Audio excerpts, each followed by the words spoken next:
be right in front of you, so we'll have you go next, okay? Okay, no problem. My name is Bob Kramer. I've spoke here before you in the past.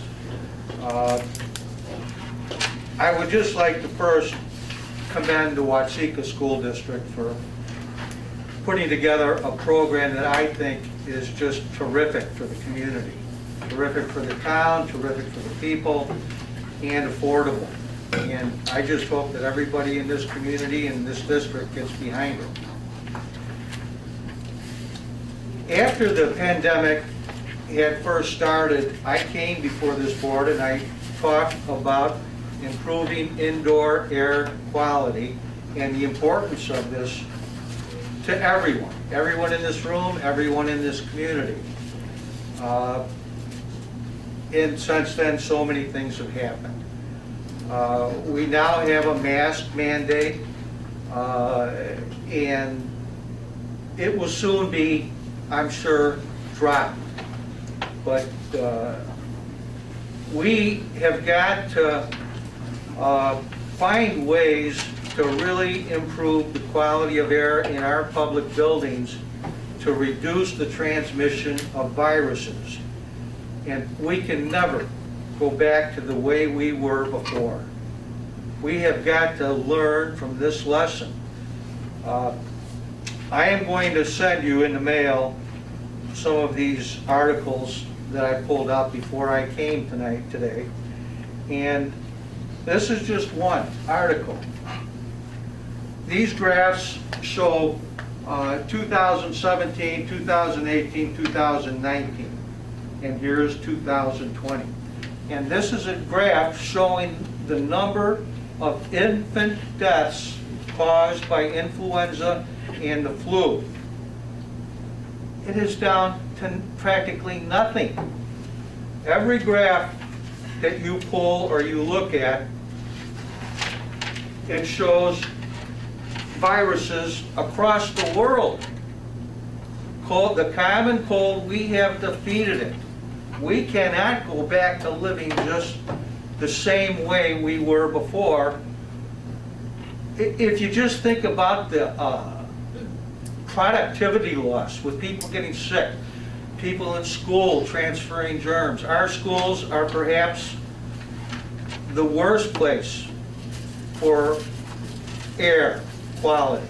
And I am so happy with Watseka, and I've talked with them before about improving the indoor air quality in their school, and they are going to take major steps to improve the indoor air quality. But we have to pass legislation, regulations, whatever we have to do to start improving the indoor air quality to reduce the transfer of viruses. This is crazy for us to live this way when we can see a way that we can live without it for the most part. I will send these graphs to you. But one last thing I would just like to leave with you is respect. And I mean respect for our fellow humans, our fellow brothers. That we need to adopt a policy and a culture that once we forego this mandate of wearing masks, that we take it upon ourselves to wear a mask when we are sick. And we try to encourage this and show respect to the others that do wear the mask when they're not feeling well, or they have been exposed, they don the mask. If we just go right back to the way we were, it'll say we haven't learned a thing from what has just happened to us, to our industry, to our lives. We have got to work to improve indoor air quality. And when I talked to you about this before, I had talked about the importance of humidity and maintaining a humidity level of about 50%, which is what ASHRAE and the Illinois Department of Public Health both recommend. In our schools right now, during winter, that humidity level drops to about 20. And what this does is it promotes viruses staying in the air and transferring from one person to another.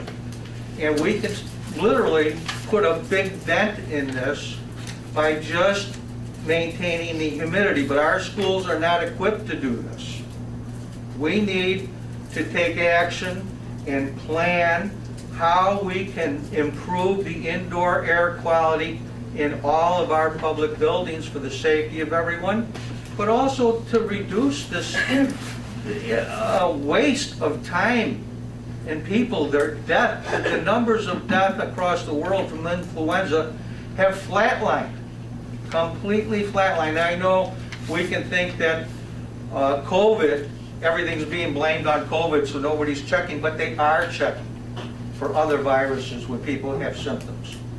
And it's practically flatlined everywhere in the world, not just here, in Africa, in England, these studies all.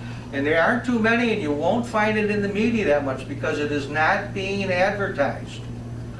But we have an opportunity here to really put a dramatic dent in the transfer of all viruses and colds, and wouldn't that be nice?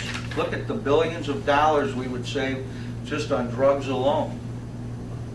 So I hope you just think about this, you learn about it, and understand the importance of IAQ, indoor air quality, and the things that we can do to improve it in all of our public buildings. Thank you for your time. Joe? All right, Ms. Foster, trigger.